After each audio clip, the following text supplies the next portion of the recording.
President Trump has been crystal clear on this. They must stop buying Russian oil.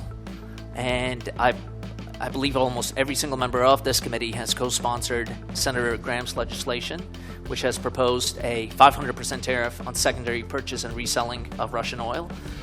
Well, I don't think he's qualified to be U.S. ambassador to India. President Trump has been crystal clear on this. They must stop buying Russian oil. And I believe almost every single member of this committee has co-sponsored Senator Graham's legislation, which has proposed a 500% tariff on secondary purchase and reselling of Russian oil. The president has only imposed a 25% tariff, and he's fully encouraging also our European partners and others around the world to stop that. Our tariffs work if our partners around the world are on the same page.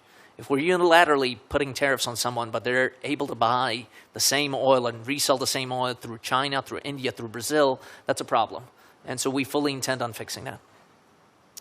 India is a vital counterweight to communist China in the Indo-Pacific. So our relationship is very important. I'm concerned that India is a member of the BRICS organization alongside some of our biggest adversaries. So how are you going to deal with that? Senator, I share those concerns with you. With that said, Indians have been on our side on various issues within BRICS, including several individuals in BRICS, Brazil, China, have pushed for years to move away from the U.S. dollar. India has been the stopgap for that. India is much more willing and open to engage with us than with some of those other individuals that are in BRICS. Well, I don't think he's qualified to be U.S. ambassador to India.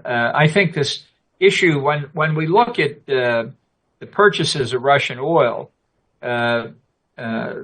India and a number of other countries took advantage of an inconsistency in the sanctions themselves. The objective was reduce Russian revenues that could fund the war in Ukraine, but not reduce the Russian sale of oil on global markets in a way that would increase prices to consumers in Europe and the United States. And that obviously creates, with a price cap, that obviously creates the possibility of arbitrage to buy from the Russians at the below the cap price and then sell it internationally at market prices.